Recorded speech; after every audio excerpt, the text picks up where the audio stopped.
Shalom, shalom, peuple de Dieu dans les Seigneurs. Shalom, peuple de Dieu dans les Seigneurs.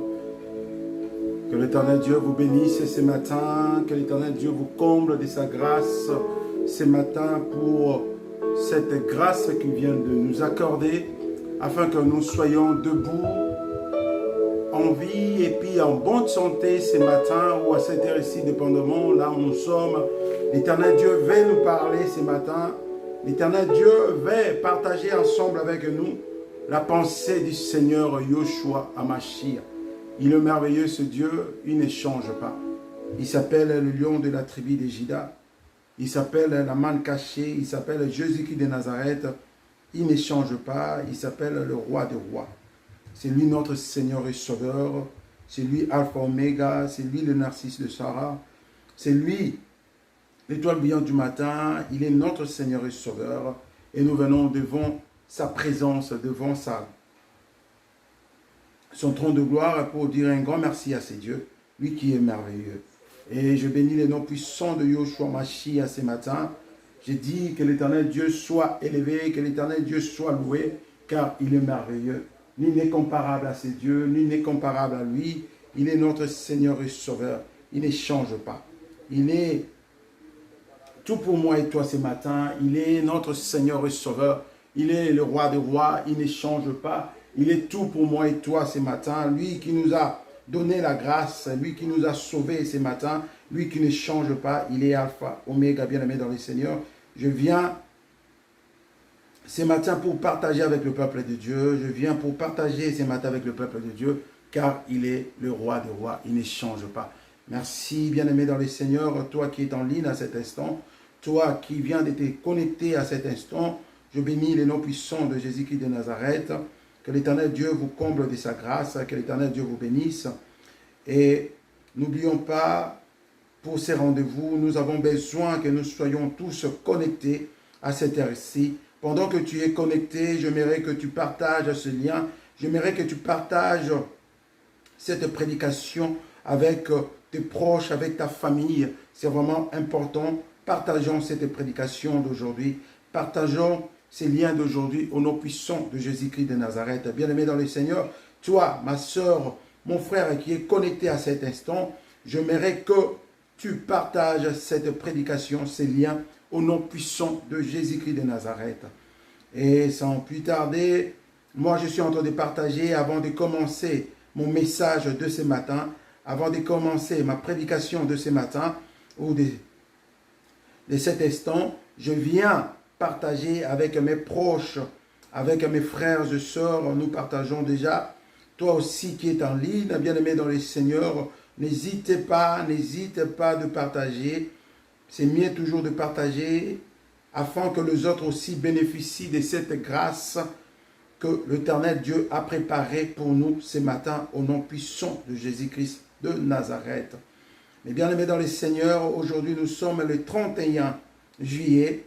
Et demain, nous allons commencer notre première journée ou premier jour du mois d'août. Cela veut dire que nous tendons vers la fin de cette année par la grâce de Dieu.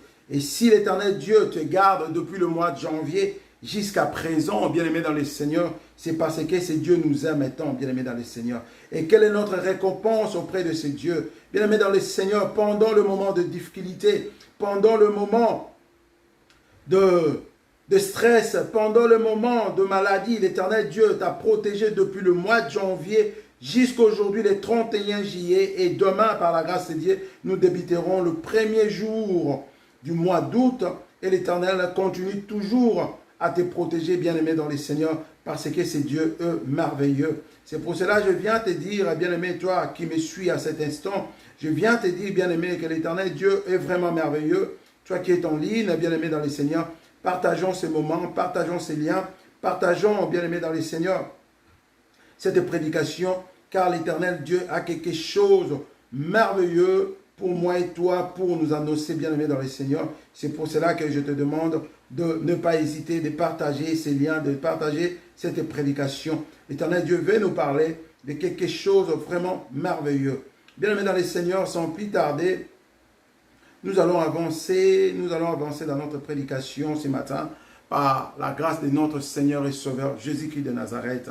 Oh, je vois, servo de Deus, au monument Jos, le serviteur de Dieu, mon frère Jos, à partir des États-Unis, qui est connecté, bien aimé dans le Seigneur. Que le bon Dieu te bénisse encore, malgré que tu as passé la nuit de prière à l'église, mais tu es vraiment là à temps pour écouter la pensée du Yoshua Mashiach. C'est vraiment encourageant. Que l'Éternel Dieu te bénisse, serviteur de Dieu, que moi j'appelle servo de Deus.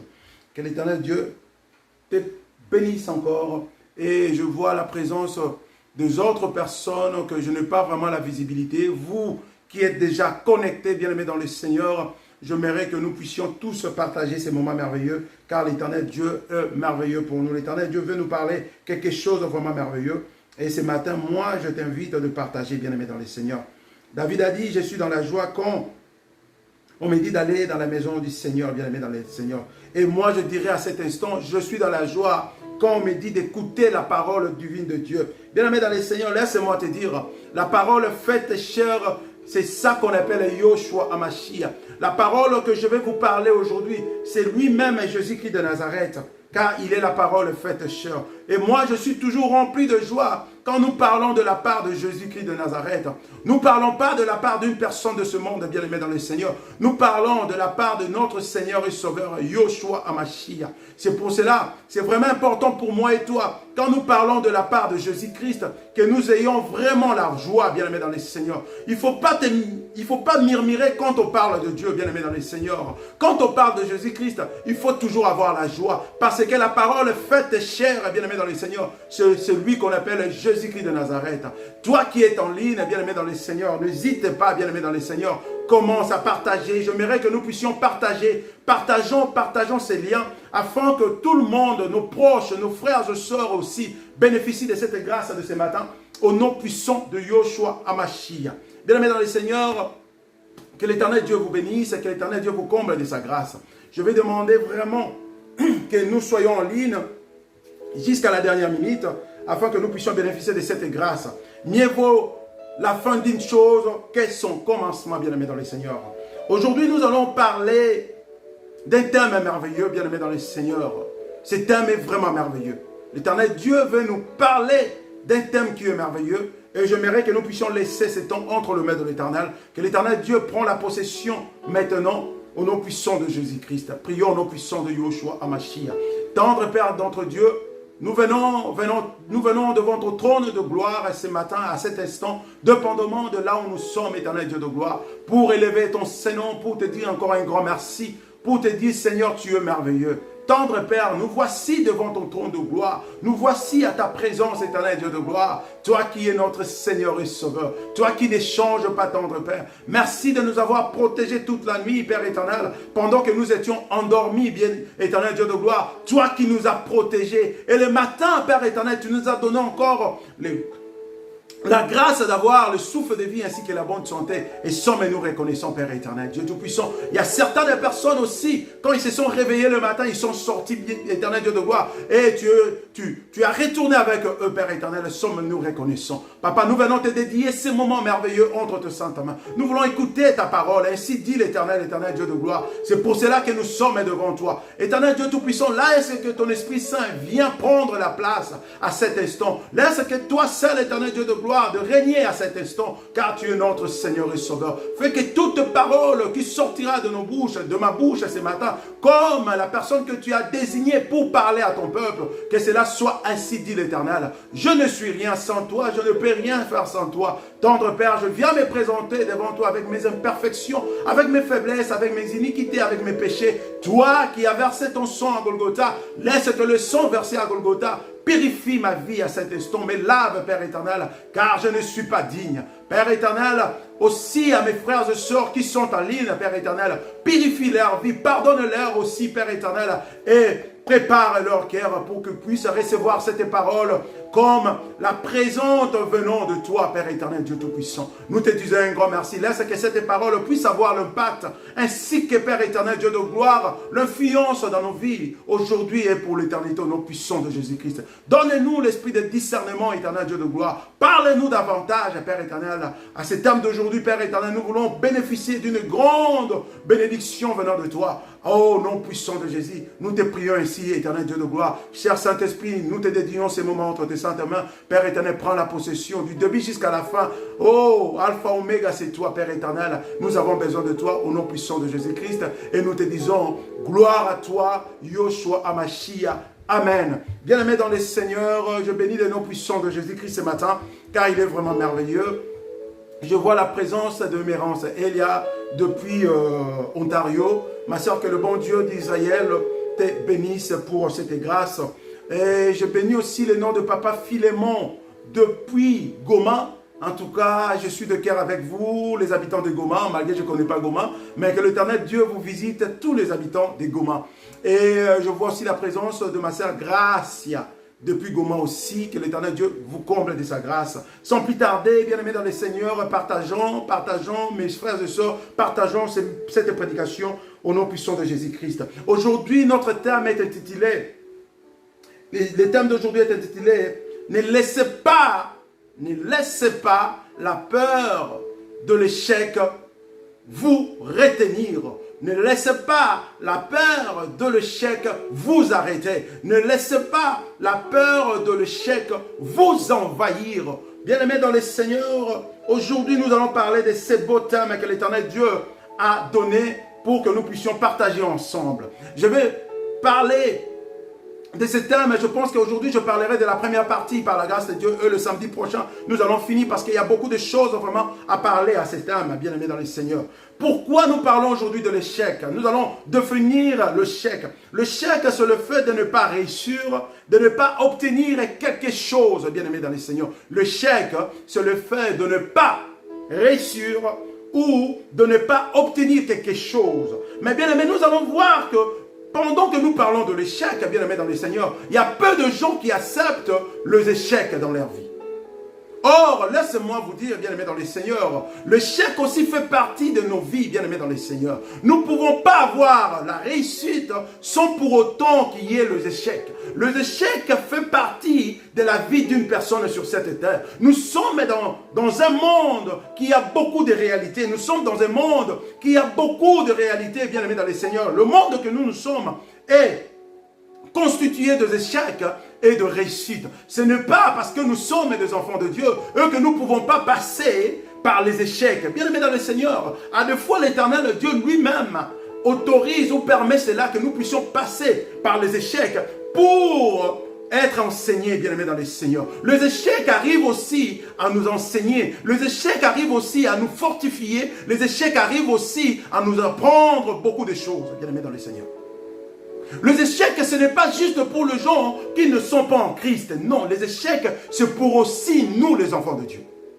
Nous vivons dans un monde qui est constitué des échecs et de réussites, bien aimés dans le Seigneur. Nous ne pouvons pas vivre dans ce monde qui est constitué des échecs et que nous ne passons pas par les échecs, malgré que nous sommes des enfants de Dieu. Mais ne laissons pas les échecs nous dominer, bien aimés dans le Seigneur. C'est ça qui est plus important. Malgré que nous traversons les échecs, mais ne laissons pas que les échecs arrivent à nous dominer. Ne laissons pas que les échecs arrivent de nous retenir pour ne plus avancer. Nous pouvons bel et bien passer par les échecs, mais cela ne veut pas dire que tu restes là où tu as eu les échecs, que tu restes là sans pour autant avancer. Or, ce qui est vraiment meilleur, quand tu passes par les échecs, ne reste pas avec les échecs, mais fais un effort d'avancer. Bien aimé dans le Seigneur, il y a un monsieur qui s'appelle Confucius. Confucius qui a dit, notre plus grande gloire n'est pas de ne jamais tomber, mais c'est de se lever chaque fois que nous tombons. Ce monsieur a dit, notre plus grande gloire n'est pas de ne jamais tomber, mais de se lever chaque fois que nous tombons. Bien aimé dans le Seigneur, c'est-à-dire quoi? Les échecs, c'est aussi le temps que nous tombons, bien aimé dans le Seigneur. quand nous tombons, ce grand monsieur a dit que la plus grande gloire, la plus grande gloire n'est jamais tomber, mais de se lever chaque fois que nous sommes tombés. Bien-aimés dans le Seigneur, chaque fois que nous tombons, bien-aimés dans le Seigneur, quand nous nous levons, ça fait partie de notre réussite, ça fait partie de notre victoire, parce que nous ne sommes pas restés là où nous sommes tombés, mais nous avons pris conscience de nos erreurs pour se lever et continuer notre parcours. C'est ça que l'Éternel attend de nous. Bien-aimés dans le Seigneur, j'aimerais dire à une personne ce matin, ce n'est pas parce que nous sommes des enfants de Dieu, ce n'est pas parce que nous sommes des chrétiens et que nous ne pouvons pas tomber. Oui, certes, nous sommes dans un monde qui est constitué d'échecs et de réussites. Donc, nous pouvons bel et bien tomber parce que nous sommes faillibles. Nous sommes des humains, bien-aimés dans le Seigneur. Nous ne sommes pas des robots, nous ne sommes pas des extraterrestres, nous ne sommes pas Jésus-Christ qui est parfait, bien-aimé dans le Seigneur. Donc, nous sommes faillibles. Cela veut dire que nous pouvons aussi tomber pendant notre parcours. Dans notre parcours, ça peut arriver aussi que nous tombons.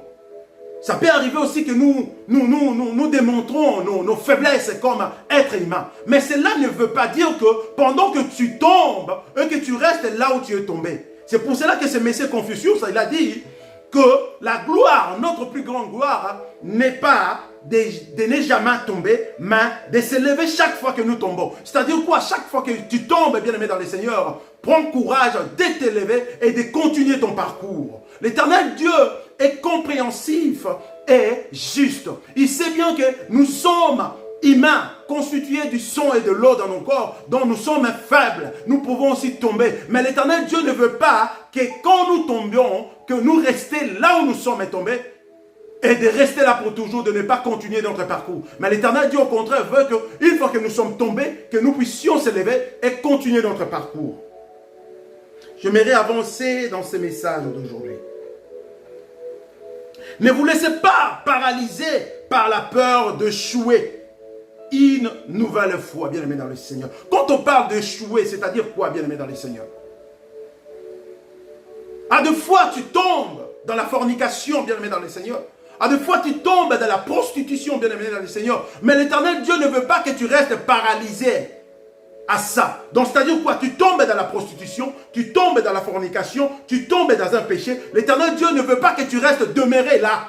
L'Éternel Dieu veut que tu te lèves et que tu te dis que non, je suis tombé, alors je ne veux plus tomber, je vais continuer le parcours et non plus recommencer ce que je viens de faire. C'est ce que l'Éternel Dieu attend de nous. Je ne suis pas là pour juger, parce que moi aussi je suis faillible.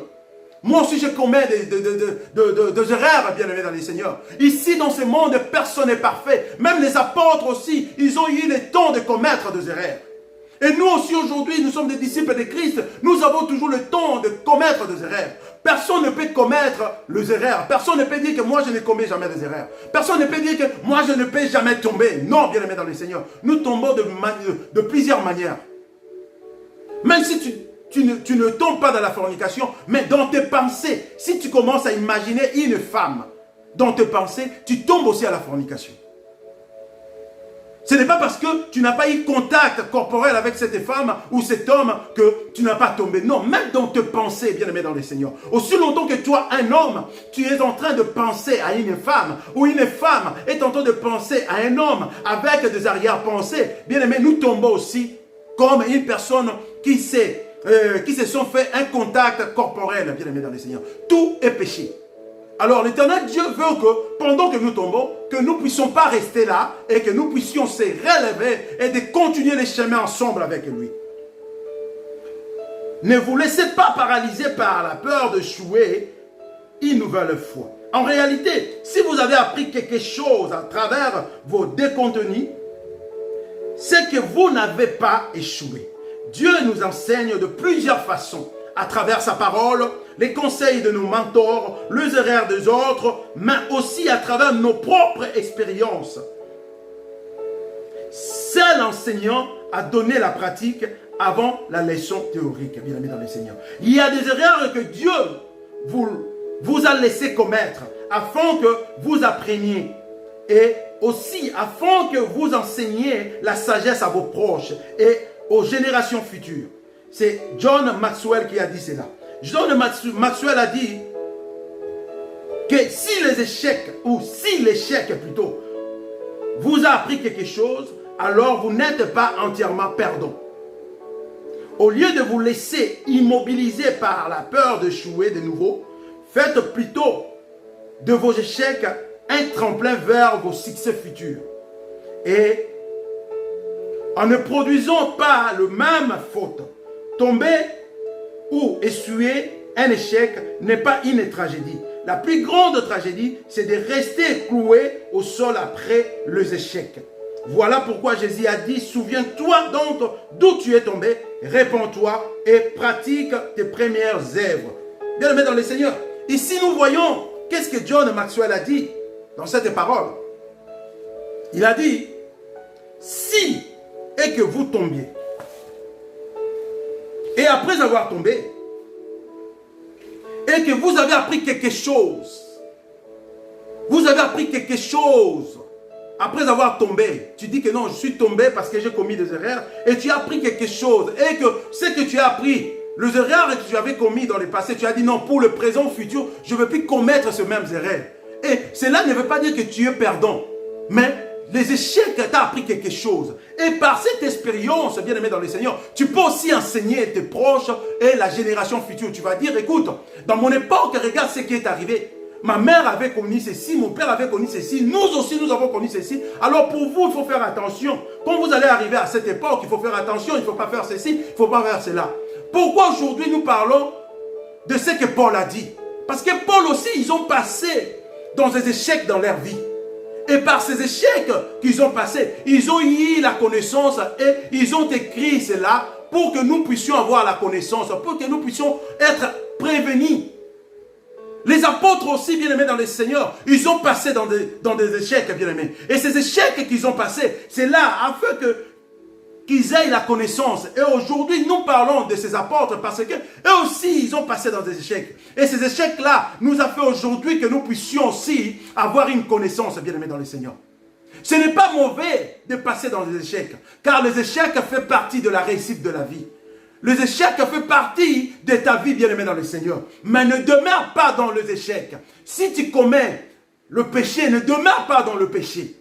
C'est ça la Bible nous dit. C'est pour cela que le livre de l'Apocalypse, chapitre 2, verset 7, nous dit quoi?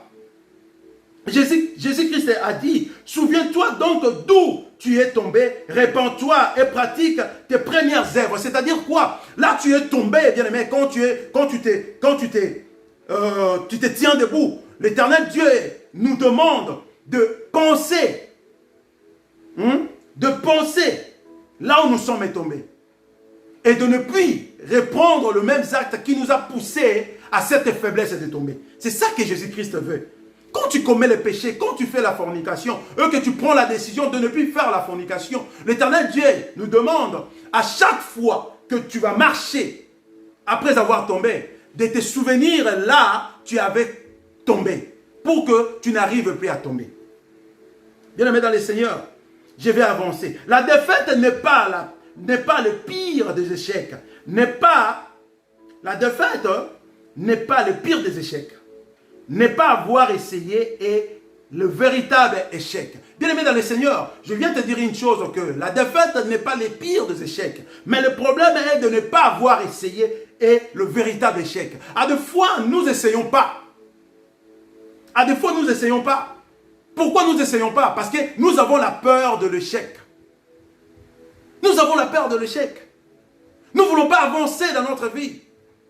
Qui t'a dit comme l'autre n'a pas réussi, toi aussi tu ne réussiras pas?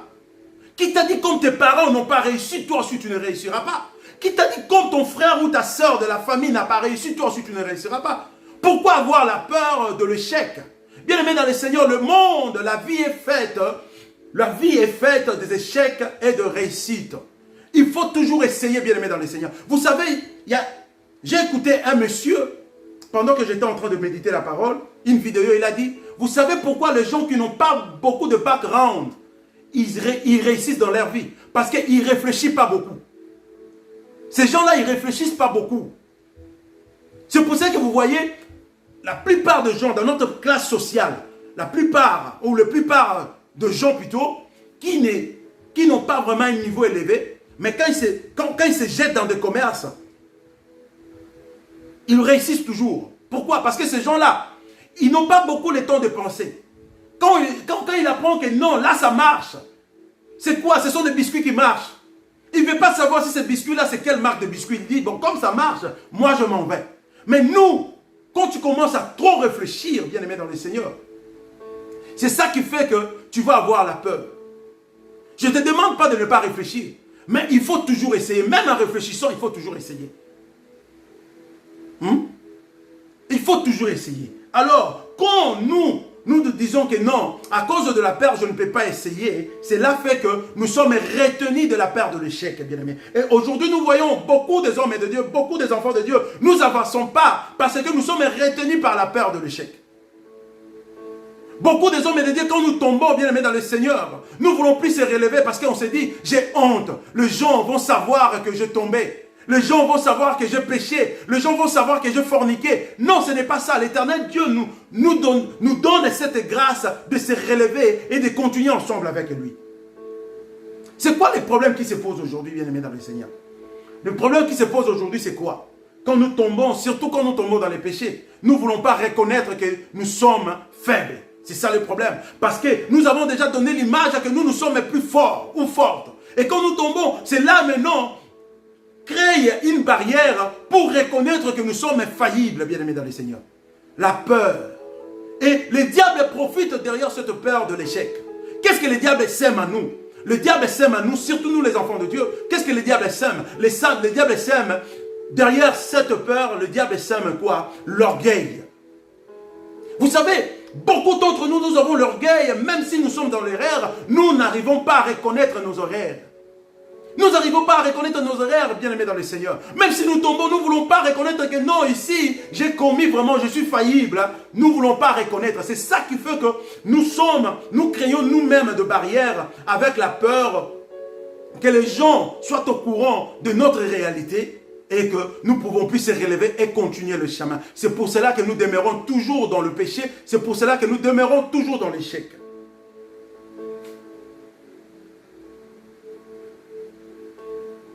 Éviter les échecs, c'est éviter le progrès.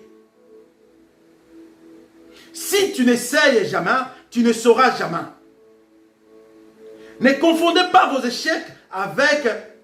Ne confondez pas vos échecs avec qui vous êtes, bien-aimé dans le Seigneur. Il ne faut pas confondre tes échecs avec qui tu es. Avec qui tu es, bien-aimé dans le Seigneur. Les échecs, c'est ce qui donne la réussite. Les échecs, c'est ce qui donne à la réussite sa valeur, bien-aimé dans le Seigneur. L'échec n'est pas l'opposé du succès. Il en fait partie. L'échec n'est pas l'opposé du succès, mais l'échec en fait partie du succès, bien-aimé dans le Seigneur. Je viens motiver une personne ce matin. Ma prédication de ce matin ou de cet instant, c'est de motiver une personne qui est tombée et il a la peur de se relever. Peut-être un bon vainqueur, il faut être un bon perdant, bien aimé dans le Seigneur. Si un échec survient, considérez-le comme un défi pour un nouvel effort. Celui qui tombe et se relève est bien plus fort que celui qui ne tombe jamais. Bien aimé dans le Seigneur, celui qui tombe et qui se relève est plus fort que celui qui ne tombe jamais. C'est-à-dire quoi? Quand je suis déjà tombé et je me suis relevé, cela montre que je suis fort. Je peux contrôler la situation. Mais la personne, bien aimée dans le Seigneur, qui n'a jamais tombé, on ne peut pas déterminer s'il est fort. C'est pour ça que vous voyez, il y a des gens, quand la situation arrive, ils commencent à avoir le stress, ils commencent à péter le plomb. Je m'excuse pour l'expression.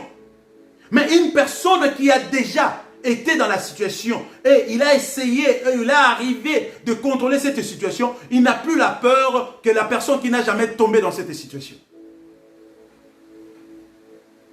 C'est comme une personne qui était dans une prison, il connaît la réalité de la prison qu'une personne qui n'a jamais entré dans une prison. Ne vous souciez pas du nombre, de vos échecs. Vous n'avez qu'à réussir une fois. Un échec n'est qu'une invitation à une nouvelle tentative plus sagement entreprise. Ceux qui tombent le plus souvent sont souvent ceux qui se relèvent le plus rapidement. Bien-aimés dans le Seigneur, vous savez quand vous avez déjà la dominance sur les échecs, quand ça arrive que vous tombez, vous n'allez plus rester longtemps au sol, de peur que les gens vous voient. Vous allez vite vous relever parce que vous êtes déjà habitué à ça. Et tu te dis que non, si je tombe aujourd'hui, je ne peux pas rester au sol pendant longtemps. C'est la façon dont vous faites face à l'échec qui détermine votre bonheur et votre réussite. Bien-aimés dans le Seigneur, la façon dont nous faisons face à l'échec, ça va déterminer notre bonheur et notre échec. C'est-à-dire quoi? Si je fais face devant l'échec, je montre la peur devant l'échec, je ne peux pas arriver à mon bonheur ou à la réussite. Mais si je fais face à l'échec, c'est-à-dire quoi? J'affronte les échecs, je vais me relever, je vais prendre conscience, je vais continuer parce que je sais bien que le chemin est long. Ce n'est pas parce que je suis tombé au point A qu'au point B aussi je vais tomber. Non, au contraire, si je tombe au point A, je ferai un effort de ne plus tomber au point B ni au point C. C'est comme ça la vie, bien-aimé dans le Seigneur. Je viens encourager toi qui es dans le péché, toi qui vis dans la fornication, toi qui vis dans la prostitution, eux que tu penses qu'il n'y a plus d'autres portes, il n'y a plus d'autres issues pour la sortie. Je viens te dire que, bien aimé dans le Seigneur, il y a toujours des issues de sortie avec Dieu, avec Jésus-Christ.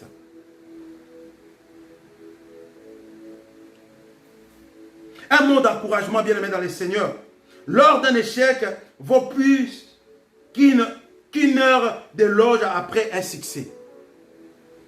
C'est un mot d'encouragement, bien aimé dans le Seigneur. Les échecs nous donnent la force, bien aimé dans le Seigneur. Je vais un peu avancer avec ma prière. L'échec est une étape avant la victoire. Avec ma prédication plutôt. L'échec, c'est une étape avant la victoire. Si vous ne pouvez pas accepter le moindre échec, le plus petit revers ou la déception, alors vous ne pourrez pas accomplir l'œuvre de Dieu. Il est illusoire de penser que le fait d'être enfant de Dieu va nous donner de vivre une vie parfaite, sans échec ni déception. Bien aimé, c'est ça que j'avais dit dans le début. Il est illusoire de penser que le fait d'être enfant de Dieu va nous donner de vivre une vie parfaite, sans échec ni déception. Nous passerons par de difficultés, nous traverserons des épreuves, mais Dieu promet de faire de nous de plus que vainqueurs. Bien-aimés dans le Seigneur, l'échec est une étape avant la victoire. L'échec fait partie de notre vie. Bien-aimés dans le Seigneur, l'échec n'est qu'une étape qui va nous conduire à la victoire. La maladie que tu es en train de passer maintenant, que la vie ne marche plus, bien-aimés dans le Seigneur, cette maladie qui traîne dans ton corps n'est qu'une étape, n'est qu'une période pour la guérison, bien-aimé. Toi qui m'écoutes, tu es souffrante à cause d'une maladie quelconque. Bien-aimé dans le Seigneur, je viens te rassurer une chose. Avec Yoshua Hamashiach, cette étape, cette période que tu es en train de traverser avec la maladie, avec la foi, bien-aimé, toi qui m'écoutes, c'est une période qui va t'amener à la guérison. La situation que tu es en train de traverser, le manque de moyens, le problème financier, le problème que tu traverses aujourd'hui et que tu penses que c'est la fin de ta vie. Bien-aimé, je viens te dire, ce n'est pas la fin de ta vie. Ça fait partie de ta vie. Et tout ce problème nous amène à réfléchir, à être fort pour préparer notre victoire de demain. Bien-aimé dans le Seigneur, tu ne peux pas préparer ta victoire, tu ne peux pas préparer ta réussite si tu ne passes pas aux échecs, bien-aimé dans le Seigneur. Tu dois passer aux échecs afin de comprendre quelle est la vie. Tu sais, beaucoup de gens aujourd'hui, ils sont devant une réalité. Je vais donner un exemple. Imaginons-nous une personne, un enfant qui est né dans une famille bourgeoise et qu'il n'a jamais su comment acheter un pain. Il n'a jamais compris comment est-ce que le parent trouve de l'argent, mais il roule carrosse. Et cet enfant, au moment où les parents ne seront plus, cet enfant aura des difficultés que moi, pendant que mes parents sont vivants, ils m'amènent au marché pour vendre ensemble avec eux. Pendant que mes parents sont vivants, ils me disent, oh non mon fils, pour demain, pour ton lendemain, il faut faire ceci, faire cela. Mais cet enfant-là, le parent fait que chérir cet enfant. Mais au moment où les parents ne seront pas en vie, bien aimé dans le Seigneur, cette personne-là va avoir des souffrances plus que nous. Nous allons même oublier qu'il était un enfant des riches. C'est pour cela, papa, maman, toi qui m'écoutes ce matin, mon frère, ma soeur, ne cherchons pas à chérir tout le temps nos enfants. Mais au contraire, cherchons à prendre le temps de parler à nos enfants, de leur montrer que dans la vie, il y a les échecs, il y a aussi des réussites. De leur montrer comment est-ce que tu as réussi dans la vie. Tu as réussi après combien d'échecs? Après combien de défaites dans ta vie? Il faut leur parler. Peut-être que tu avais échoué une année à l'école, mais aujourd'hui, à cause de l'orgueil, tu dis à tes enfants, moi je n'ai jamais échoué, je n'aimerais pas voir une personne échouer à l'école. Oh, tu avais échoué à l'école. Il faut parler à tes enfants qu'une fois tu avais aussi échoué à l'école. Mais cela ne t'avait pas empêché de ne pas continuer tes études, mais au contraire, tu avais pris courage de dire que non, j'ai échoué à l'école, mais je ferai un effort pour améliorer. Et aujourd'hui, nous voyons le résultat de cette amélioration, bien aimé dans le Seigneur. Tu es devenu docteur, tu es devenu ingénieur à cause de cela. Mais cela ne veut pas dire que tu n'avais pas échoué. Mais tu avais échoué. Mais ce n'est pas à cause de cet échou, ou de cet échec plutôt, que cela t'a empêché de ne plus devenir ce que tu es aujourd'hui. Mais au contraire, l'échec t'a donné une force afin que tu prépares ton avenir, ta réussite d'aujourd'hui. Et aujourd'hui, on t'appelle un médecin. Aujourd'hui, on t'appelle un ingénieur. Donc cela veut dire quoi? Les échecs font partie de nos vies ou de notre vie. C'est pour cela, ici, il est illusoire, bien aimé dans les Seigneurs, de penser que le fait d'être un enfant de Dieu, le fait d'être un serviteur de Dieu, le fait d'être un fils aujourd'hui dans le royaume de Dieu, va nous donner de vivre une vie parfaite sans échec ni déception. Nous passerons tous par des difficultés, nous traverserons tous par des épreuves, mais Dieu promet de nous faire de plus qu'un vainqueur. Éternel Dieu Tout-Puissant et merveilleux. Je vais vous dire quelque chose. J'ai cherché à comprendre la vie d'Abraham Lincoln. Cet homme, Abraham Lincoln, si vous regardez sur Google, vous essayez un peu de savoir de sa vie. Il avait tenté plusieurs fois pour être sénateur, pour être gouverneur, pour être même président. À chaque fois qu'il essayait, il échouait chaque fois. À chaque fois, Abraham Lincoln qui fut le président des États-Unis, il échouait chaque fois. Si vous regardez sa vie, il a échoué plusieurs fois. Mais cela n'a pas empêché cet homme de continuer avec ses objectifs. Au contraire, ça lui a donné la force, bien aimé dans le Seigneur. Jusqu'à la fin, Abraham Lincoln est devenu président des États-Unis. Après combien d'échecs, bien aimé dans le Seigneur? Parce qu'il a tenté plusieurs fois, comme sénateur, mais il n'avait que des échecs. Mais ces échecs-là a fait d'Abraham Lincoln, bien aimé dans le Seigneur, le président des États-Unis. Les échecs, bien aimés dans le Seigneur, a fait d'Abraham Lincoln le président des États-Unis. Il y a un physicien qui a créé l'ampoule. Cet homme a créé l'ampoule, mais avant de réussir à voir la lumière dans ce qu'il faisait, pour que l'ampoule soit allumée, il a fait combien de tentatives, bien aimé dans les Seigneurs? 1399 fois. 1399 fois. Et les journalistes ont posé la question à cet homme. Comment parlez-vous des échecs que tu as passés avant de réussir? Il a dit non. Ce n'est pas les échecs, mais ce sont des expériences que j'ai acquises. Donc c'est-à-dire quoi? Les échecs, à des fois, ce sont des expériences que nous arrivons à avoir pendant notre parcours, bien aimé dans les Seigneurs.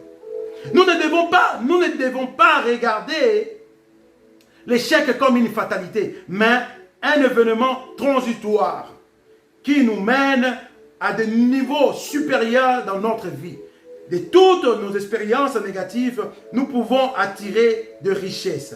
Passer par des difficultés est un bon moyen d'apprendre et d'acquérir les expériences pour ensuite réaliser des œuvres plus grandes encore. Bien-aimés dans les Seigneurs, je vais donner l'exemple de David. David dit au messager, voici ce que tu diras à Joab, qui était son cousin, qui était le général. Ne sois point peiné de cette affaire, car l'épée de votre... Car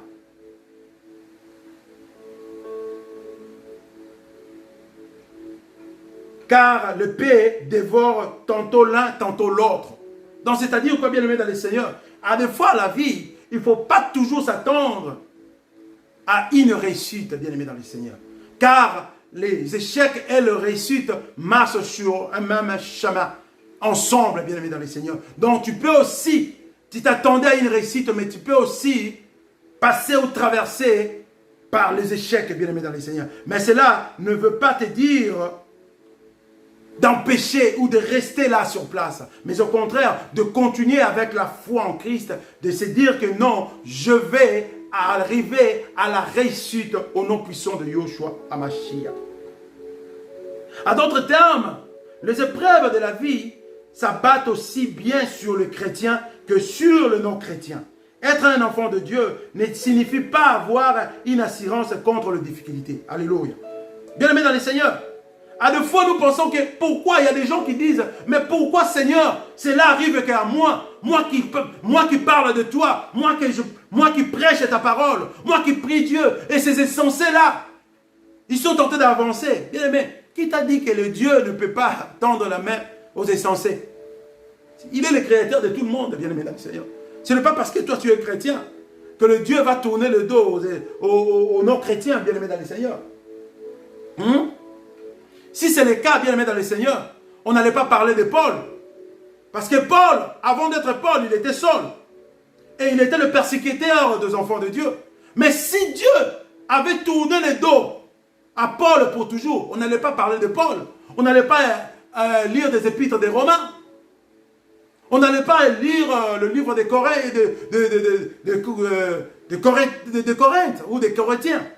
Mais l'Éternel Dieu savait bien que en Paul, il y avait des qualités, malgré il était le persécuteur. Mais une fois qu'il accepte Christ, toute sa vie va changer. Paul a passé toute sa vie, quand il était seul, par les échecs.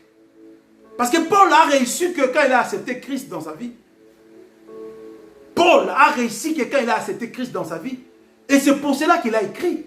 Mais si nous regardons dans la Bible, nous ne voyons pas le lettre de Paul qui nous dit il a écrit pendant qu'il était encore persécuté. Non. Mais Paul a commencé à écrire quand il a reçu Christ. Il a commencé à nous relater son histoire du passé, les erreurs du passé. Mais pendant qu'il écrivait, il n'avait plus. Il n'était plus plutôt dans l'échec, mais il était dans la réussite, il était dans la victoire. Parce qu'il avait reçu Christ en lui, bien-aimé dans le Seigneur. Pourquoi les échecs dans ta vie? Parce que tu ne veux pas marcher avec Christ. À des fois, nous sommes devant, nous faisons face devant les échecs. Parce que nous mettons Christ à côté, bien-aimé dans le Seigneur. Paul, pendant qu'il était seul, il mettait Christ à côté. Il n'était que devant les échecs. Mais quand il a reçu Christ dans ta vie, il a compris que sa vie sans Christ, il n'y en aura jamais de réussite. Et par après, on a vu que Paul parlait de la réussite, parlait de la victoire. Il est arrivé même à parler qu'il a fait une bonne course, bien aimé dans le Seigneur. Paul, pendant qu'il était persécuteur, pendant qu'il était seul, bien aimé dans le Seigneur, il ne pouvait pas parler de la bonne course. Il ne pouvait pas parler de la victoire. Mais il a parlé de ça que quand il a reçu Christ dans sa vie. Et bien aimé, toi qui m'écoutes, si tu demeures chaque fois dans la vie des échecs, parce que tu ne veux pas te relever, tu ne veux pas accepter Christ, tu ne veux pas ouvrir ton cœur pour Christ, bien aimé dans le Seigneur. Or, c'est le bon moment de difficulté, le moment des échecs, c'est le bon moment de chercher la face de l'Éternel pour la réussite de ta vie, bien aimé dans le Seigneur. Ici, David est en train de dire, en d'autres termes, les épreuves de la vie s'abattent aussi bien sur les chrétiens que sur le non-chrétien. Donc les épreuves de la vie s'abattent aussi bien sur les enfants de Dieu et non aussi sur les non-enfants de Dieu. Être enfant de Dieu ne signifie pas avoir une assurance contre les difficultés. Bien aimé dans le Seigneur, au contraire, je vais vous parler une vérité. C'est plus nous les enfants de Dieu qui subissons les difficultés. Parce que le diable n'est pas content de nous voir dans le camp de Dieu. C'est pour cela qu'il va mettre sur nos chemins des échecs, des difficultés. Le roi David eut une vie très agitée. Il traversa beaucoup d'oppositions. Et il connut de multiples défaites. Et pourtant, il avait des faveurs de Dieu. Alléluia. Cet exemple est encore actualité. Pensez que notre vie sera uniquement faite d'événements positifs n'est qu'une illusion, bien-aimés dans le Seigneur. Le Seigneur nous appelle aussi à expérimenter la parole de foi dans les circonstances pénibles. C'est dans ces moments-là que nous voyons la puissance de Dieu agir. Bien-aimés dans le Seigneur, j'aimerais dire quoi ce matin? David a compris qu'il y a eu des difficultés dans son parcours. Il y a eu des échecs dans son parcours parce que l'Éternel Dieu faisait aussi les tests de la foi. Si aujourd'hui tu es malade, si aujourd'hui tu es dans des difficultés, bien aimé dans le Seigneur, c'est là aussi fait que l'Éternel Dieu arrive à tester ta foi. Ce sont les moments sombres de ta vie, bien aimé dans le Seigneur. Mais n'oublie pas, c'est pendant la nuit qu'un nouveau jour commence. L'Éternel Dieu laisse passer les échecs dans ta vie. L'Éternel Dieu laisse passer les difficultés dans ta vie pour voir aussi ta foi. Est-ce que tu n'abandonneras pas? Ce n'est pas à cause des échecs que tu vas régner Dieu. Ce n'est pas à cause des échecs que tu vas tourner au notre Seigneur Jésus-Christ le dos. Bien-aimé dans le Seigneur, David, il a connu aussi des défaites dans sa vie. Il a connu aussi des échecs dans sa vie. Mais cela ne veut pas dire que David avait cédé aux échecs, aux difficultés, bien-aimé dans le Seigneur. Au contraire, il avait pris la force avec la foi pour avancer. Je vais vous dire une chose. David a perdu son fils. Et David pleurait. David pleurait. Et l'homme de Dieu est venu voir par le commandement de Dieu. Dire à David, David, lève-toi. L'enfant est parti. Lave-toi, prépare-toi. Et fais d'autres enfants. C'est-à-dire quoi, bien aimé dans le Seigneur? Dans la vie, il y a des fois, quand nous perdons quelque chose trop cher, bien aimé dans le Seigneur, cette chose ne reviendra plus. Quand nous perdons des gens, nos parents, nos enfants, nos maris, nos épouses, ils ne vont plus revenir à la vie. Tu peux rester pleurer des années. Ma soeur, toi qui m'écoutes, tu avais perdu ton mari. Ton mari est décédé. Tu restes des années en pleurant. Mais laisse-moi te dire, ton mari ne reviendra plus. Ton fils ne reviendra plus, bien-aimé dans le Seigneur. Ton père, ta mère ne reviendra plus, bien-aimé dans le Seigneur. Mais au contraire, prends la force. La vie continue pour toi. Et ils sont déjà partis. Mais toi, tu es encore en vie. Prends la force de continuer ta vie. Reprends tes activités. Prends la force. Prépare-toi pour aller chercher le pain quotidien. Ne reste pas planté à la maison pour pleurer pendant les années. Qui va prendre soin de toi? Qui va payer le loyer? Qui va payer tes factures? Qui va prendre soin de tes enfants? Personne n'est bien aimé dans le Seigneur. Les hommes, quand nous perdons le membre cher de nos familles, les hommes viennent. Les gens viennent que pour nous tendre la main pour un temps. Mais après quelques jours, chacun et chacune va reprendre ses activités. Et toi, tu vas demeurer seul, bien-aimé dans le Seigneur. Et pourquoi tu veux demeurer toujours dans de pleurs? David a perdu son fils. Mais l'Éternel a dit à David, David, c'est fini maintenant. Tu as tant pleuré ton fils. Il ne va plus revenir à la vie. Tiens-toi, prépare-toi, lave-toi. Fais d'autres enfants. Bien-aimé, les échecs ne peuvent pas rester permanents dans nos vies, bien-aimé dans le Seigneur. Quand tu es dans un échec, lave-toi.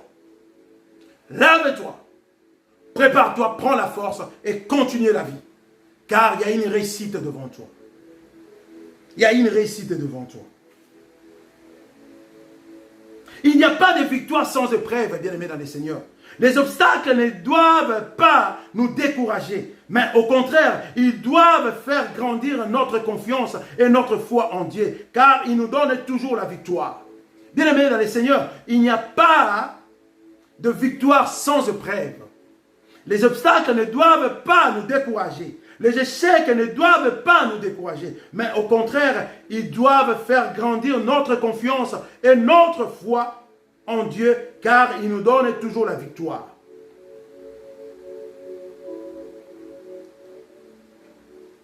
Bien-aimé dans le Seigneur, comment tu cherches la guérison si toi tu n'as pas la foi?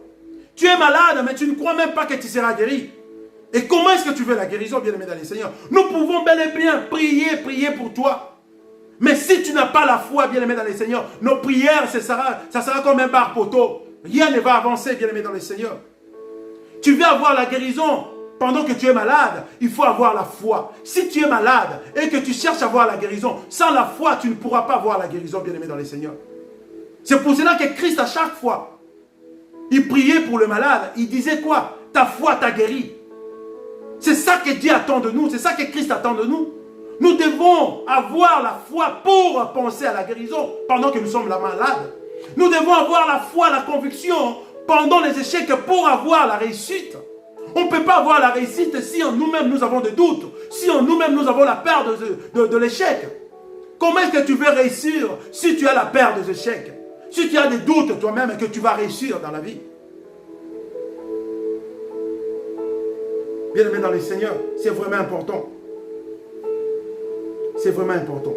Dans la difficulté, Dieu nous demande de nous appuyer sur lui. Ne crains rien, car je suis avec toi. Ne promène pas de regards inquiets, car je suis ton Dieu. Je te fortifie, je viens à ton secours. Je te soutiens de ma droite triomphante. Bien-aimé dans le Seigneur, c'est le livre d'Ésaïe, bien-aimé dans le Seigneur.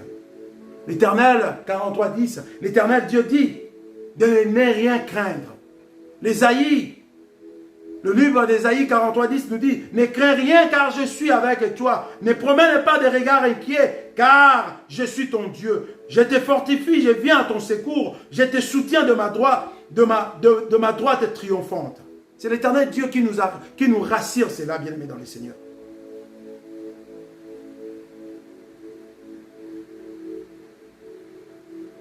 C'est détourner de nos mauvaises voies. Bien-aimés dans le Seigneur, vous savez pourquoi il y a l'échec dans nos vies? Parce que nous n'acceptons pas de détourner de nos mauvaises voies. Bien-aimé dans le Seigneur, là où tu es tombé, tu viens encore retourner là. Tu es tombé dans la fornication. Tu dis que ah non, cette fille-là, elle était vraiment joyeuse. Je vais encore retourner. Mais comment est-ce que tu vas réussir? Comment est-ce que tu seras délivré? Tu es tombé au cas de vol. Tu dis que je vais encore y retourner pour voler. Comment est-ce que tu vas avoir la liberté? Or, ici, Dieu nous demande de se détourner de nos mauvaises voies. Lorsque David et le peuple hébreu ramenèrent l'arche de l'alliance à Jérusalem, ils ne respectèrent point les ordonnances de Dieu. L'arche était placée sur un char tiré par le bœuf, alors que Dieu avait prescrit qu'elle soit transportée par les hommes au moyen de grandes barres. Bien-aimés dans le Seigneur, vous voyez ce qui nous amène aux échecs, c'est aussi la désobéissance. Ici, David, ils ont réussi à prendre l'arche de l'alliance, qui représentait Dieu avec les Hébreux, les peuples hébreux. Mais l'Éternel Dieu avait dit que l'arche de l'alliance soit transportée par les hommes. Donc il fallait qu'ils mettent le bar et l'arche de l'alliance allait être assise sur le bar et les hommes allaient mettre le bar sur leurs ombres. Mais ici nous voyons que David et le peuple hébreu, ils poussaient l'arche de l'alliance sur, qu'on appelle ça, charroi et le bœuf avant. Or, l'Éternel Dieu n'avait pas recommandé à David et au peuple hébreu de transporter l'arche de l'alliance de la manière. Et lorsque Oussa touchait l'arche à main nue, il mourit pour cela. Voici la réaction de David. Bien aimé dans le Seigneur, pendant qu'il transportait, le bœuf poussait l'arche, il y a eu un incident, l'arche a voulu tomber. Et Oussa a voulu soutenir l'arche par ses mains. Or, l'arche représentait Dieu. Dieu ne peut pas être aidé par un humain. Et Oussa a voulu aider Dieu. Et sur place, Oussa avait perdu sa vie. Et regarde la réaction de David. David fut irrité de ce que l'Éternel avait frappé à Oussa. De tels châtiments, et ce lieu a été appelé jusqu'à ce jour, Péret Oussa. Comme dit le livre de 1 Chronique, chapitre 13, au verset 11. David connaissait la parole de Dieu. Il connaissait ce que Dieu avait dit à propos de l'arche et de son transport. Et pourtant, il commit l'erreur de ne pas suivre les prescriptions de Dieu. C'était un échec de sa part. Il fut irrité de ce que les châtiments tombaient sur Oussa. Bien aimé dans le Seigneur, David avait reconnu. David savait bien que c'était l'échec pour lui. Parce qu'il savait bien que ce n'était pas les ordonnances de Dieu. Pourquoi aujourd'hui nous sommes dans l'échec? Parce que tout ce que l'Éternel, le Dieu, nous demande, nous ne respectons pas, bien-aimés dans le Seigneur. L'Éternel Dieu te demande de ne pas marcher dans le péché. L'Éternel Dieu te demande de ne pas être exposé à la prostitution, de ne pas commettre la fornication. Mais qu'est-ce que nous faisons? Est-ce que nous obéissons à Dieu? L'Éternel Dieu nous demande de marcher dans sa crainte. Est-ce que nous obéissons à Dieu? C'est ce qui fait qu'aujourd'hui nous demeurons plus dans les échecs, dans les difficultés, parce que le commandement de Dieu, nous mettons cela à côté. Et je vais dire à quelqu'un ce matin, toi qui me suis, mes sœurs, je vais m'adresser à vous, mes sœurs. Quand vous avez de bonnes relations avec vos maris, avec vos copains, avec vos fiancés, quand tout marche bien, sur vos statuts des réseaux sociaux, vous ne publiez rien, vous ne commentez rien quand tout marche bien. Mais quand il y a des difficultés, quand il y a de malentendus, quand il y a de malentendus entre vous et votre conjoint, vous avez toujours tendance sur vos statuts, sur vos historiques, de mettre des messages pour vous victimiser. Mais laisse-moi te dire, toi qui m'écoutes, bien-aimé dans le Seigneur, les réseaux sociaux ne vont pas résoudre vos problèmes. Au contraire, bien-aimé dans le Seigneur, vous vous exposez au diable. Même le diable n'était pas au courant que vous avez un problème avec votre conjoint, avec votre fiancé, avec votre mari. Mais par le message que vous mettez, parce que vous avez de problèmes, par le message que vous mettez pour vous victimiser, le diable est au courant et il commence encore à s'introduire dans votre foyer, dans votre relation, pour amener encore les échecs, bien-aimé dans le Seigneur. Laisse-moi te conseiller ce matin. Le problème est fait pour les hommes. Et c'est aux hommes de trouver les solutions pour ces problèmes. Ce n'est pas sur les réseaux sociaux de publier sur vos statuts que vous trouverez des réponses ou des solutions pour vos problèmes. Publiez aussi pendant que vous passez une bonne relation. Pendant que vous êtes en bonne relation, publiez aussi, mettez aussi de belles paroles. Mais pourquoi vous mettez toujours des paroles pour vous victimiser quand la relation ne marche plus, quand vous avez des problèmes? Pourquoi? Je parle plus aux femmes, parce que c'est rare de voir cela aux hommes. S'il y a aussi certains hommes qui font cela, vous êtes aussi du nombre. Ici, nous avons vu que David était au courant. Maintenant, laissez-moi avancer un peu vite parce que je suis arrivé à la fin de ma prédication pour la première partie. J'aimerais parler d'une personne dans la Bible. J'aimerais parler de ces points avant de clôturer ma prédication. Refuser la logique terrible de l'échec. Je viens parler à quelqu'un ce matin. Il faut refuser cette logique. Ce n'est pas dit parce que tes parents n'ont pas réussi. Et toi aussi, l'enfant, tu ne peux pas réussir. Ce n'est pas dit que parce que tes parents, tes tantes n'ont pas réussi, tes oncles n'ont pas réussi, tes tantes n'ont pas eu des enfants, tes oncles n'ont pas eu des enfants. Toi aussi, neveu ou nièce, tu n'auras pas des enfants. Qui t'a dit cela? Refuser la logique terrible de l'échec. Maintenant, je vais avancer pour clôturer ma prédication. Dans beaucoup de familles, les enfants développent la peur de commettre les mêmes erreurs que le parent. Et lorsqu'ils vivent des échecs, ils pensent finalement qu'ils ne font que perpétuer la tradition de l'échec que le parent portait ou porte. Aujourd'hui, nous voyons cela, bien aimés dans les Seigneurs. Mais je vais vous parler d'un homme dans la Bible, il s'appelle Ézéchias. Ézéchias, bien aimé dans les Seigneurs, j'ai beaucoup aimé cette partie. Ézéchias a été dans ces cas-là. Il est né dans cette logique terrible de l'échec. Son père Asa échouait tout ce qu'il entreprenait. Aussi bien dans le domaine personnel que militaire et spirituel. Le fait de grandir dans une telle atmosphère rend très difficile la possibilité d'échapper à cette tradition de l'échec. Bien aimé dans les Seigneurs, je viens dire à quelqu'un, vous savez, si vous êtes grandi dans une famille qu'il n'y avait pas la réussite, il n'y avait que des souffrances, il n'y avait que des pleurs, c'est difficile, bien aimé dans les Seigneurs, sans Christ, que vous puissiez changer le statut de cette famille. Je viens dire à quelqu'un ce matin, Vous êtes grandi dans une famille qui avait que de pleurs, des échecs, de difficultés. Vous êtes né dans cette famille-là, grandi dans cette famille-là. Sans l'aide de Christ, bien-aimé dans les Seigneurs, sans l'aide de notre Seigneur et Sauveur Jésus-Christ, c'est difficile de changer la situation de votre famille. Et c'est ça qu'Ézéchias a fait, bien-aimé dans les Seigneurs. Mais Ézéchias passa à l'inverse de cette situation. Il s'agit tout son cœur et il réussit dans tout ce qu'il a entrepris en recherchant son Dieu pour service de la maison de Dieu, pour la loi et pour les commandements. Comme dit le livre de 2 Chroniques, chapitre 31 au verset 21. Ézéchias a brisé toute malédiction qui pesait sur la famille.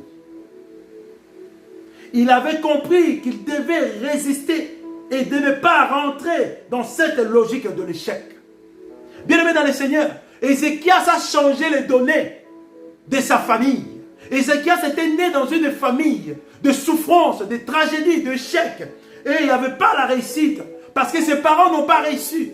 Mais qu'est-ce qu'Ézéchias a fait? Ézéchias a associé Dieu dans sa vie. Ézéchias a associé Dieu dans sa famille. Et en associant Dieu, bien-aimé dans les Seigneurs, nous voyons que tout ce qu'Ézéchias avait fait avec la réussite. Ézéchias a brisé cette malédiction qui pesait sur sa famille à cause d'association avec Dieu, à cause de faire entrer Dieu dans son histoire, à cause de faire entrer Dieu dans sa famille, bien-aimé dans les Seigneurs. Je viens de dire à quelqu'un, bien-aimé dans les Seigneurs, si ta famille est liée aux œuvres de ténèbres, si ta famille, tu es né dans une famille, la famille parle que de fétiches, la famille parle que de choses abominables, la famille de fornication, la famille d'inceste, toi qui m'écoutes ce matin, tu ne pourras changer que cette situation en associant Dieu dans ta vie pour changer la situation de ta famille. C'est ce qu'Ézéchias a fait. Ézéchias a dit non, moi je ne peux pas demeurer dans la même malédiction que mes parents. Je n'accepterai pas, oui, je suis né dans une famille de malédiction, mais moi, ma vie ne sera pas une malédiction. Et Ézéchias avait pris une bonne solution en cherchant la face de Yoshua Hamashiach, en associant Dieu dans sa vie. Et quand il a associé Dieu dans sa vie, Dieu a pris la première place, et il a changé toutes les données de la vie et de la famille d'Ézéchias. Et la Bible nous dit que Ézéchias a brisé toute malédiction qui pesait sur sa famille. Il avait compris qu'il devait résister et de ne pas rentrer dans cette logique de l'échec de sa famille. Et gloire à Dieu, car nous qui sommes enfants de Dieu, nous avons reçu Christ, Jésus-Christ, qui brise toute la malédiction, alléluia, qui se transmet de génération en génération. La malédiction qui te transmet de génération en génération. Nous qui avons reçu Christ, le Jésus-Christ brise toutes ces malédictions. Ézéchias était déterminé, il n'avait pas juste fait une prière, il a agi de tout son cœur. Il a laissé derrière lui tous les échecs de ses parents pour se mettre en action et s'emparer de la victoire. Bien-aimé dans les Seigneurs, Ézéchias avait compris, il fallait qu'il arrive à prendre une décision et de laisser tous les échecs de sa famille en arrière et de s'emparer de la victoire qui était devant lui. Je vais citer à la fin de ma prédication de la première partie pour aujourd'hui. J'aimerais dire à quelqu'un ce matin,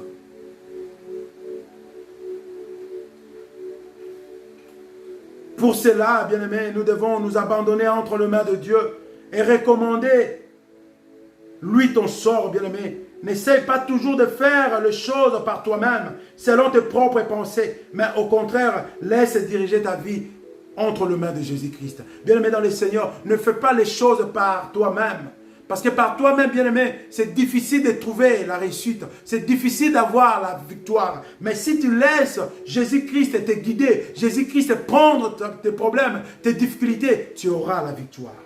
Je suis arrivé à la fin de ma prédication. Dieu est venu pour nous ôter. Dieu est venu pour ôter nos incapacités, pour briser la malédiction de l'échec dans nos familles, afin que nous puissions faire de grandes choses. L'échec n'est pas de Dieu, mais il l'utilise pour nous enseigner et nous faire grandir dans la vie. Chaque personne passe des épreuves, et parfois cela se termine par échec, mais Dieu nous appelle à rebondir, à dépasser nos erreurs et notre Père de recommencer pour aller en avant. Bien-aimé dans le Seigneur, je suis arrivé à la fin de ma prédication. Je viens dire à quelqu'un ce matin, toi qui m'écoutes, bien-aimé dans le Seigneur, toi qui viens de me suivre aujourd'hui, je viens te dire les situations que tu es en train de traverser, la maladie que tu es en train de traverser, la difficulté que tu es en train de traverser, n'est qu'une étape, une période qui fait partie des échecs. Mais ce qui prépare ta réussite demain, ce qui prépare, bien-aimé dans le Seigneur, ta guérison demain. Mais ne fais pas les choses par toi-même. Si tu fais les choses par toi-même, si tu fais les choses par ta propre intelligence, bien-aimé, tu n'arriveras pas à la réussite. Nous avons vu des savants qui ont cherché, bien-aimé dans le Seigneur, à faire les escaliers pour arriver là où se trouve le trône de notre Dieu. Quand on parle de Tour de Babel, ils n'ont pas réussi parce qu'ils se sont confiés par leur intelligence, bien-aimé. Ils ne savent pas là où leur intelligence arrête ou arrive à sa fin. C'est là où l'intelligence de notre Dieu commence. Aussi longtemps tu vas faire les choses par toi-même, par ton intelligence, sans associer Dieu, bien-aimé dans le Seigneur, tu n'arriveras pas plutôt à la réussite ni à la victoire. Je viens de dire à quelqu'un, les étapes, les épreuves, les difficultés que tu es en train de traverser aujourd'hui, Dieu permet cela pour grandir ta foi, pour être encore plus rigide, pour être encore plus fort. Et pour préparer ton avenir, la victoire de demain et la réussite. Écoute ce que dit le livre de Romains au chapitre 8, au verset 18. Je vais clôturer ma prédication par ces passages.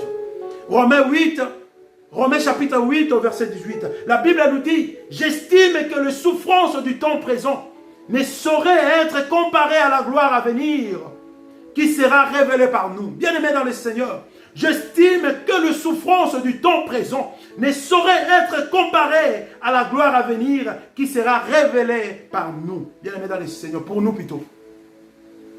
L'Éternel Dieu est en train de nous donner cette force à cet instant. Les souffrances, les difficultés, les problèmes que nous traversons aujourd'hui ne sauraient être comparables à la gloire à venir que Dieu a réservée pour moi et toi. Bien-aimé dans le Seigneur, si c'est un problème de mariage, un problème des enfants, un problème de santé, un problème de moyens financiers, un problème spirituel, ne perds pas ta foi. Au contraire, cherche la face de l'Éternel, car les souffrances du temps présent ne sauraient être comparables à la gloire à venir que l'Éternel Dieu a préparé pour moi et toi. Car il dit dans sa parole, il a des projets de paix et de bonheur et non de malheur pour moi et toi. Il dit à sa parole, il a des projets de paix et de bonheur et non de malheur pour moi et toi. Il dit à sa parole, il a des projets de paix et de bonheur et non de malheur pour moi et toi. Et cela veut dire quoi? Le projet de Dieu pour nos vies, ce n'est pas être malade, ce n'est pas demeurer malade. Le projet de Dieu pour nos vies, ce n'est pas passer dans les difficultés. Le projet de Dieu dans nos vies, ce n'est pas demeurer dans les échecs, mais au contraire, c'est le projet de victoire, de réussite et de guérison. C'est pour cela le livre de Romains 8, chapitre 8 au verset 18 nous dit, les épreuves, les difficultés du temps présent ne sauraient être comparées à la gloire à venir que Yoshua Mashiach a préparé pour moi et toi. Bien-aimé, toi qui viens de me suivre, toi qui n'as jamais reçu Christ dans ta vie, Seigneur et Sauveur. Toi qui penses que tu as distingué à l'école, à l'université, tu es surdoué, tu es savant, et tu penses que tu pourras avoir la réussite, tu pourras avoir la victoire, tu pourras avoir ta vie stable que par ton intelligence ou ta sagesse, bien-aimé dans le Seigneur. Je viens te dire, là où la sagesse des humains arrive à sa fin, là où l'intelligence des humains arrive à sa fin, c'est là où l'intelligence et la sagesse de Dieu commencent. L'Éternel Dieu est là pour moi et toi. L'Éternel Dieu est là pour notre victoire et réussite. L'Éternel Dieu est là pour notre vie, pour le royaume des cieux. L'Éternel Dieu est là pour notre guérison, toi qui es malade. Et toi qui as encore de doutes, Toi qui ignores la parole de Dieu, toi qui ignores Jésus-Christ dans ta vie, je viens te dire, le moment est là, le moment propice est là pour moi et toi, d'accepter ce Dieu dans ta vie, d'être ton Seigneur et Sauveur pour ta vie éternelle, pour le royaume des cieux, ainsi que pour ta victoire. Si tu m'as suivi et que tu n'as jamais accepté Dieu dans ta vie, tu n'as jamais accepté Christ dans ta vie, Seigneur et Sauveur de ta vie, le moment est là pour toi, bien-aimé dans le Seigneur, de répéter la prière après moi. Prions. Seigneur Jésus-Christ, j'ai écouté ta parole et j'ai compris que ma vie sans toi, je ne sais rien, je ne peux rien.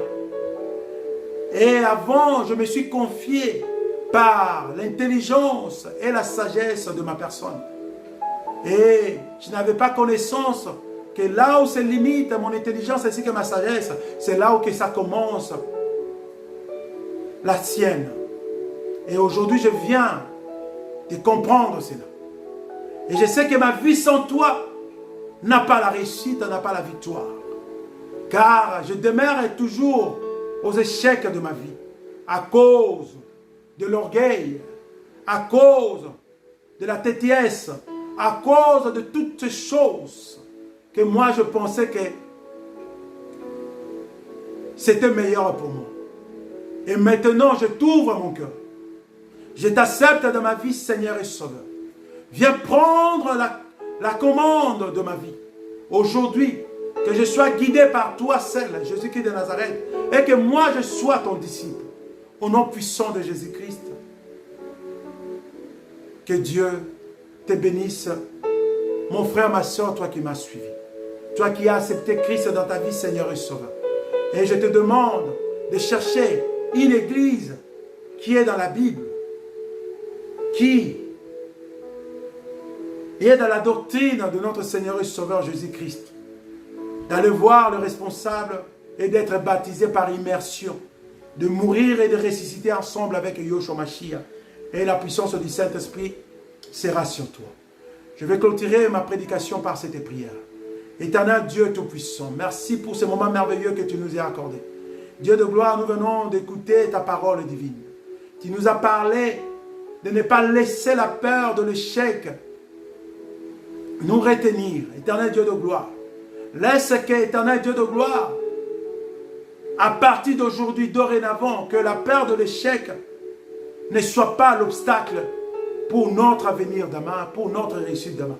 Mais au contraire, que nous puissions comprendre que l'échec fait partie de la réussite de notre vie.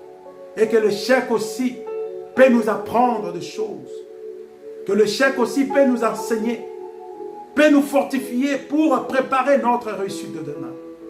Et que nous ne pouvons pas avoir la réussite de nous-mêmes sans pour autant t'associer dans notre combat, dans notre vie, dans notre parcours.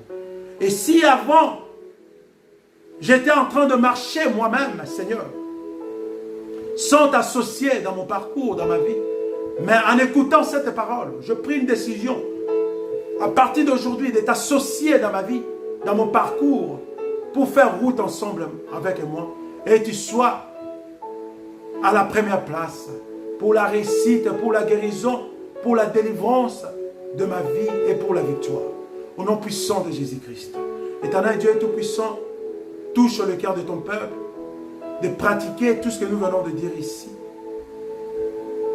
Et d'être courageux devant les échecs, qui ne soient pas retenus par la peur de l'échec. Au contraire, de se relever pendant qu'ils tombent devant les échecs, devant les obstacles, pour commencer un nouveau parcours ensemble avec toi. Au nom puissant de Jésus-Christ. Je bénis toute leur vie au nom puissant de Jésus-Christ. Bénis aussi leur famille, bénis aussi leurs activités, bénis aussi leurs projets au nom de Jésus-Christ. Leur santé soit bénie, soit restaurée au nom puissant de Jésus-Christ. Les gens qui sont malades, papa, soient guéris au nom puissant de Jésus-Christ. Les gens qui sont en captivité soient libres au nom puissant de Jésus-Christ. Les gens qui sont des difficultés, des problèmes, qui puissent trouver des solutions au nom puissant de Jésus-Christ. Papa, bénis les vies de ton peuple au nom puissant de Yoshua Mashiach. Et je souhaite un bon week-end et un bon début du mois d'août qui commence demain, au nom puissant de Jésus-Christ. Que l'Éternel Dieu se révèle encore à nous, que ta main puissante nous protège aujourd'hui, demain pour l'éternité, au nom puissant de Jésus-Christ. Amen. Bien-aimés dans les Seigneurs, que l'Éternel Dieu vous bénisse, que l'Éternel Dieu vous comble de sa grâce. À nous revoir les samedis prochains par la grâce de Yoshua Mashiach. Je vous aime tant. Que l'Éternel Dieu vous bénisse encore une fois de plus. Amen.